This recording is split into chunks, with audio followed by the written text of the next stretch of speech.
And that's our practice. So అది మన నమ్మకము, అది మనం చేసేటువంటి సాధన అయినది. I told you before that God loves people and provides abundantly for their needs. So దేవుడు మన గురించి చెప్పినటువంటిదిగా దేవుడు మనల్ని ప్రేమిస్తాడు. ఆయన పిల్లలుగా ఉన్నటువంటి మనల్ని ప్రేమించి వారికి కావాల్సినటువంటి ప్రతి దానిని కూడా మనకి ఇచ్చేటువంటి దేవుడే ఉన్నాడు. He knows exactly what you need even before you ever realize what that need is.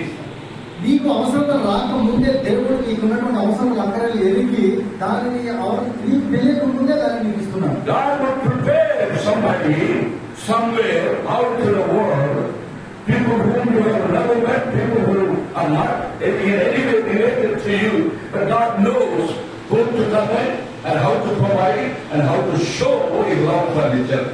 So ఆయన ప్రేమ వ్యక్తపరచడానికి, నీకు సహాయం చేయడానికి, నీకు సహకారం ఉండడానికి ముక్కు ముఖం తెలియనటువంటి వ్యక్తులు, ఎక్కడో పుట్టినటువంటి వ్యక్తులు, ఎక్కడో ఉన్నటువంటి వ్యక్తులు దేవుడు ఎవరంటున్నారు.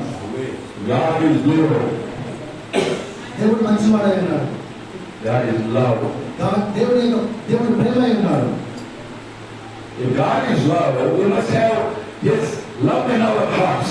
దేవుడు ప్రేమ ఉంటే ఆ ప్రేమను మన హృదయంలో మనం కలిగినటువంటి వాళ్ళం. When we say we love the Lord and we believe in Him, we must try to have love. So దేవుని ప్రేమించే వాళ్ళుగా, దేవుని బిడ్డలుగా పిలువబడినటువంటి మనము అదే ప్రేమను మన హృదయంలో మనం కలిగి ఉండవలసినటువంటి వాళ్ళుగా ఉన్నాం. Because when we are His children, we must have God's quality. దేవుని పిల్లలుగా మనం ఉన్నాం కాబట్టి దేవునికి ఉండవలసినటువంటి అర్హతలన్నీ కూడా మనలో ఉండాలి. When we say, I love God, and continue to hate our friends and brothers and innocent people and people who are not so advanced, smart. So దేవుని ప్రేమిస్తున్నాను అని చెప్పుకోవచ్చు. నీతోటి వ్యక్తులను ద్వేషించే పరిస్థితుల్లో ఉంటే దేవుని ప్రేమించినట్టు కాదు. That is an evidence that you are not a child of God. దానిని బట్టి నువ్వు దేశిస్తున్నావు అంటే నువ్వు దేవుని పిల్లవు కావు, దేవుని పిల్లలు కావు అనేటువంటి సూచన. If you don't forgive and if you don't forgive all the hurt, if you are hurt by somebody and still if you hate, then you are not a child of God. వేరొక వ్యక్తి చేత, నీ తోటి సహోదరుని చేత ద్వేషింపబడినప్పుడు, బాధపడినప్పుడు నువ్వు ఆ బాధ వ్యక్తపరుస్తున్నావు అంటే నువ్వు నిజంగా దేవుని పిల్లవాడు కావు. Just as Jesus bore the burden of our sin upon the cross of Christ, how He loved that He went on to the cross to die and shed all of His precious blood till the last drop of His blood to pay the last penny of our redemption, for the cost of our redemption. మనల్ని విమోచించడానికి ప్రభువైనటువంటి యేసుక్రీస్తు ప్రేమను వ్యక్తపరచడానికి తను తాను శిలువలో మరణించినట్టుగా చివరి రక్త బిందువు వరకు మన కొరకు రక్తాన్ని కార్చినటువంటి మూల్యాన్ని చెందించాడు మన కొరకు యేసయ్య. Jesus Christ is love. యేసుక్రీస్తు ప్రేమ అన్నారు. His children must learn to love. ఆయన పిల్లలుగా ఉన్నటువంటి మనము దేవుని ప్రేమించే వారం కూడా. Jesus Christ was humble. యేసుక్రీస్తు తనను తగ్గించుకున్నాడు. He came to our level. ఆయన మనతో సమానమైనటువంటి అనుభవంలోకి వచ్చాడు. He is not man, essentially. ప్రధానంగా ఆయన మనిషి కాదు. He is God. ఆయన దేవుడు అయినాడు. He is the creator. ఆయన సృష్టికర్త అయినాడు. He is love. He is love. ఆయన ప్రేమ అయినాడు. And God wanted to love His creation, us, the children. ఆయన పిల్లలుగా, ఆయన సృష్టిగా మనల్ని దేవుడు ప్రేమించేవాడుగా ఉన్నాడు. Even when we didn't know Him, He made Himself manifest to us. మనము దూరస్తులుగా ఉన్నా కానీ మనం ఎదురకుండానే దేవుడు మనకి సమీపంగా ఉండే. Even when we walked away from His holy presence with rebellion and without obedience, when we fled away from Him, hiding ourselves in the bushes, He came in search of us. మన పాపముల చేత, మా అపరాధముల చేత మనం పరిస్థితులను బట్టి దేవునికి దూరంగా అయిపోయి ఒక పొద చాటును దాక్కున్నటువంటి పరిస్థితిలో ఉన్నటువంటి మనలను దేవుడు ప్రేమించి మన దగ్గరకు వచ్చి మనల్ని చేసుకుంటున్నాడు. Satan is God's enemy. సాతానుడు దేవుని యొక్క శత్రువుగా ఉన్నాడు. Satan keeps people in dark. సాతానుడు దేవుని బిడ్డలను చీకటిలో ఉండడానికి ప్రయత్నం చేస్తున్నాడు. He doesn't like for all are the children whom God created with love, for whom God's only begotten Son, Jesus Christ, came to die on the cross. He doesn't want any information to be passed on to them or get into their ears, because the truth shall set them free.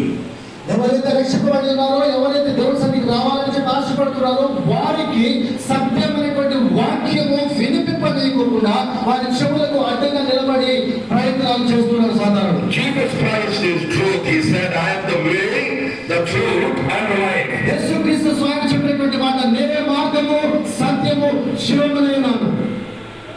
He is the way. ఆయనే మార్గమై ఉన్నాడు. He is the way in which you can walk safely and reach your destination. సుఖవంతముగా సౌఖ్యంగా మార్గాన్ని నడుస్తూ గమ్యస్థానమైనటువంటి పరలోక రాజ్యాన్ని చేరడానికి ఆయన ద్వారము మార్గమై ఉన్నాడు. Hallelujah. Hallelujah. Jesus is our way. So దేవుడు మనకి మార్గమై ఉన్నాడు. Jesus is the truth. ఆయన సత్యమై ఉన్నాడు. Truth cannot be changed by man. So మనుషుల చేత సత్యము మార్చబడదు. Truth is forever truth. సత్యం అనేది ఎన్నటికీ సత్యమే. I'm so excited that on Indian currency and on Indian coinage we see Satyameva Jayate. మనం గమనించినట్లయితే మనం నోటు మీద 10 రూపాయలు కాదు, ఏ నోటు కరెన్సీ నోటు మీద గమనించినట్లయితే సత్యమేవ జయతే. Hallelujah. That means the truth shall triumph. సత్యమేవ జయతే అంటే సత్యమే విజయము సాధిస్తుంది. సత్యమే జయిస్తుంది కదా. ఆమేన్. సత్యమే ఆమేన్. ఆమేన్. అట్లగునుగా ఆమేన్ అని మనం చెప్పినప్పుడల్లా దేవుడిని మహింపరుస్తూ అట్లగునుగా తగ్గేస్తాయి. ఆ సత్యమే జయించుగా చెప్పండి. సత్యమే జయించునుగా. అది ఎవరు జయించింది? మన తరపున విజయం సాధించింది. మిక్కిలి బలహీనులము, అయోగ్యులము, అసలు ఏ యోగ్యత లేని ఎవరి వల్ల ప్రేమించబడటానికి అర్హత లేని మనల్ని ఆయన ప్రేమించారు. ప్రేమించి శిలువలో మన కొరకు మరణించి మన వ్యతిరేకంగా వ్రాయబడిన ఆ విధిరూపకమైన ధర్మశాస్త్రాన్ని నెరవేర్చి సాతానును ఓడించి మన పాప ప్రాయశ్చిత్తపు వేలను మూల్యమును చెల్లించి ఈ రోజున మనలను గొప్ప దేవుని బిడ్డలుగా తన ముద్ర వేసి, హల్లెలూయా, ముద్ర వేసి లలాటములు, మనకు లలాటమే మన నొసలు, ఈ నొసల మీద మనం కనపడకపోవచ్చు, కానీ యేసయ్య ముద్ర మనకి వేశాడు. అదే చెప్తామా? So he marked us upon our forehead, saying we belong to him. ఆయనకు మనం చెంది ఉన్నాము అని చెప్పి ఒక ముద్ర మన ముసుగు మీద వేశారు. His word, which is so living and powerful, sharper than any two-edged sword.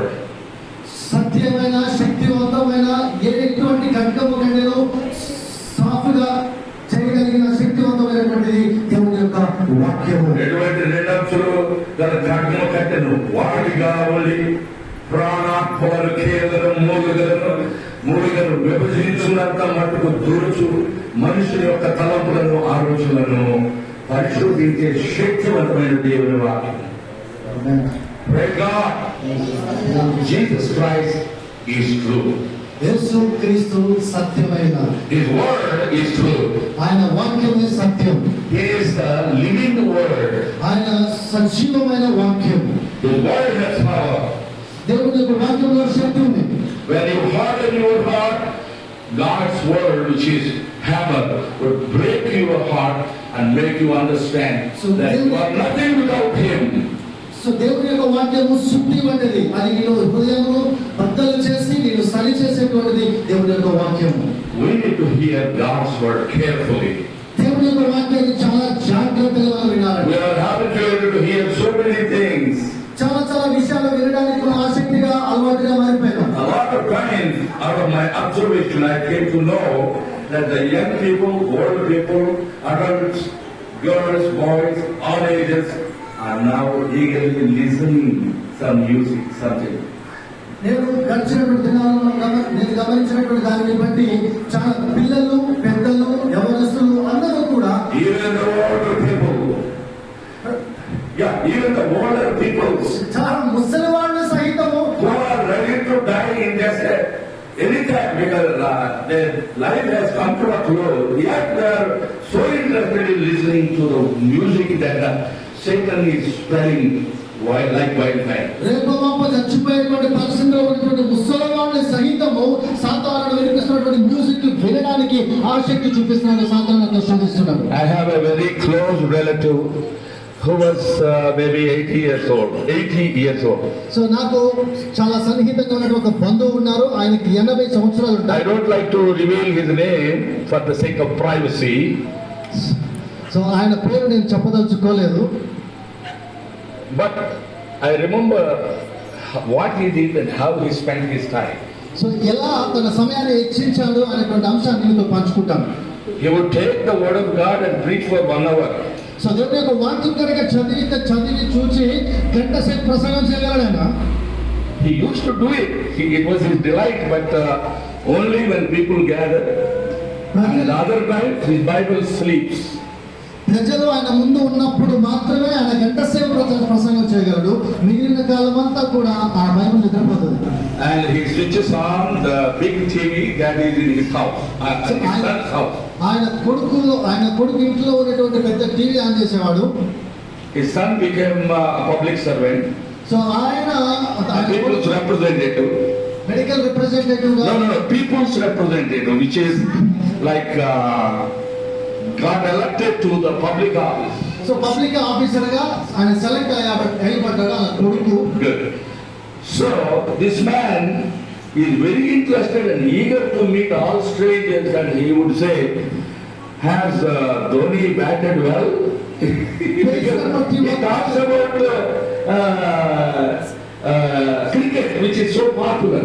So కలిసిన ప్రతి ఒక్కరి దగ్గరికి వెళ్ళి మాట్లాడుతూ ధోని బ్యాటింగ్ సరిగా చేశాడా అని చెప్పి కొన్ని విషయాలు క్రికెట్ గురించి అవగాహన కోసం అందరితో మాట్లాడుతూ వచ్చాడు. I being very young before him, being so youthful and full of vigor and vitality, I never learned anything about cricket. That's my fault. So ఆయనకంటే చాలా యవనస్తుడిగా నేను ఉన్నప్పటికీ కూడా చిన్నతనం నుండి కూడా క్రికెట్ అంత నేర్చుకోలేదు.